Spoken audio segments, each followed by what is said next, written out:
Good morning student. Rashtrasant Vidyaniketan primary school Umarkhed, class 6, subject English. आता मोलाईच काठोनी ही story जी आहे ते आपण मोलाईच काठोनी ही स्टोरी आपण बघितली होती की कशा पद्धतीने त्या मोलाईनं पूर्ण जंगल हे अतिशय हिरवगार केलं होतं. आता त्या मोलाईच काठोनी या स्टोरीवर आधारित काही पॉइंटर्स दिलेले आहे, स्वाध्याय दिलेला आहे. तो स्वाध्याय आपल्याला समजून घ्यायचा आहे आणि नोटबुकमध्ये तुम्हाला तो सोडवायचा आहे. पहा activities. Question first, underline the words you find difficult in the story. म्हणजे या स्टोरीमध्ये जे डिफिकल्ट वर्ड्स आलेले आहे, शब्द आलेले आहे, ते काय करायचं आहे आपल्याला पुस्तकामध्ये त्याला अधोरेखित करायचं आहे, म्हणजे त्याला खालून अंडरलाईन करायचं आहे. त्याच्यानंतर ए नंबर पहा, try to guess their meaning from the context.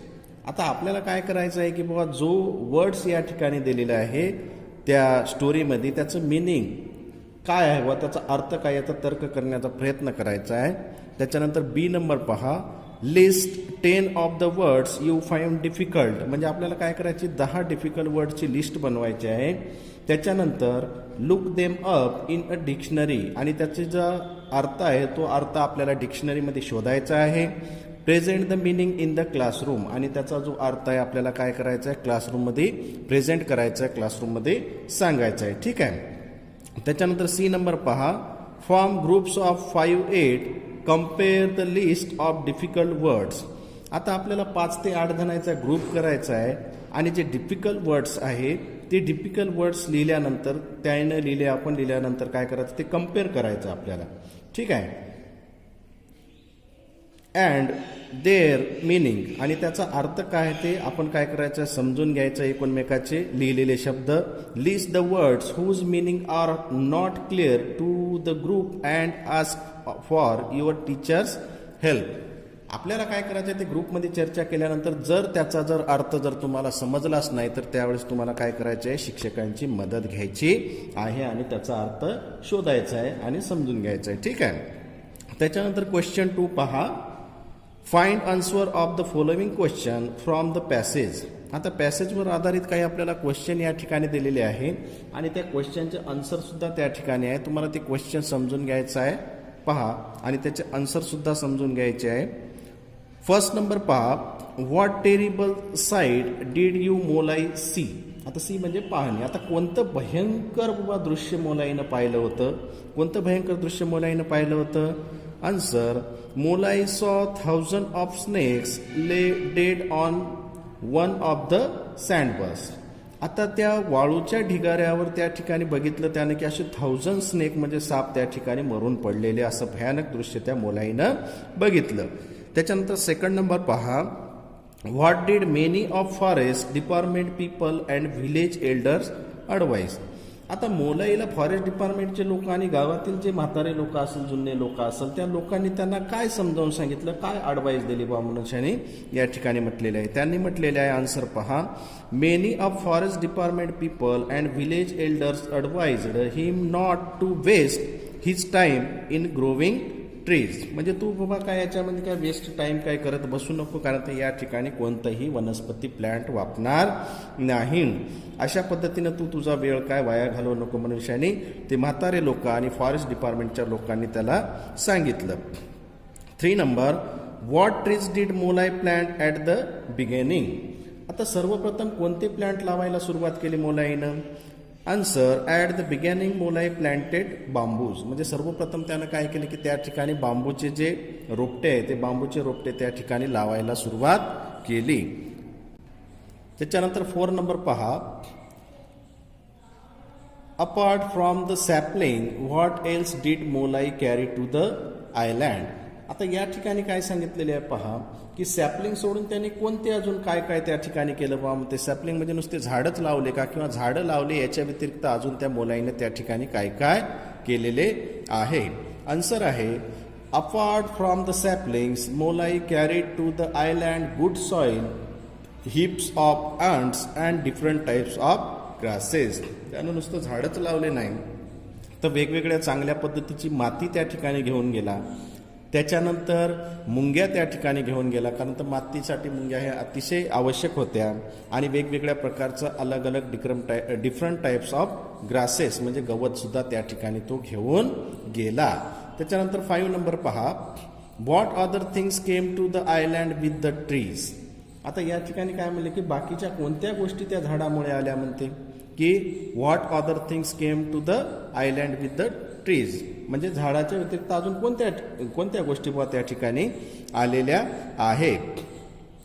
With the trees came along birds, insects and animals, many more seeds and different form of life to the island. आता या ठिकाणी काय सांगितलेले आहे की त्या ठिकाणी खूप सारे झाडं लावल्यानंतर पक्षी आले, कीटक आले, वेगवेगळे प्राणी आले, मेनी मोर सीड्स, बिया वगैरे, and different forms of life to the island, म्हणजे अशा वेगवेगळ्या प्रकारच्या गोष्टी त्या ठिकाणी, वेगवेगळे अॅनिमल वगैरे त्या ठिकाणी आलेले आहे.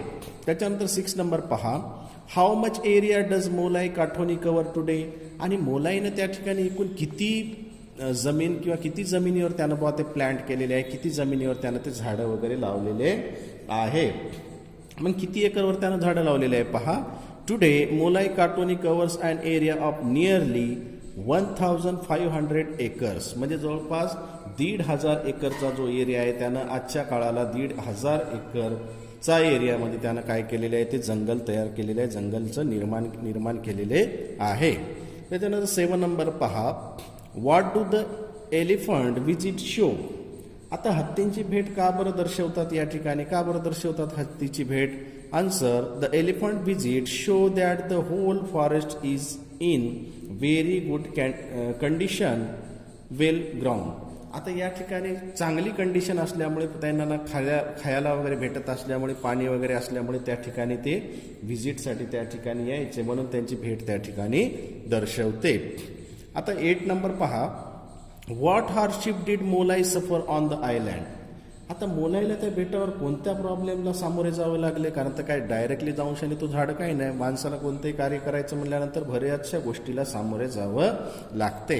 आन्सर आहे Molai suffered the hardships like heavy rains, scorching heat, the opposition from the people, stealing from the forest and killing by the poachers. आता या ठिकाणी काय म्हणलेलं आहे की नुसतं त्याला झाडं लावण्यासाठी त्या ठिकाणी पहा हेवी रेन, म्हणजे पावसाचा त्यांना त्रास झालेला आहे, पावसाचा सामना करावा लागला.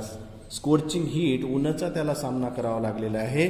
The opposition from the people, आणि लोकांनी सुद्धा त्याला बराच त्रास त्या ठिकाणी दिलेला आहे, त्यांचा सुद्धा त्रास त्याला सहन करावा लागलेला आहे.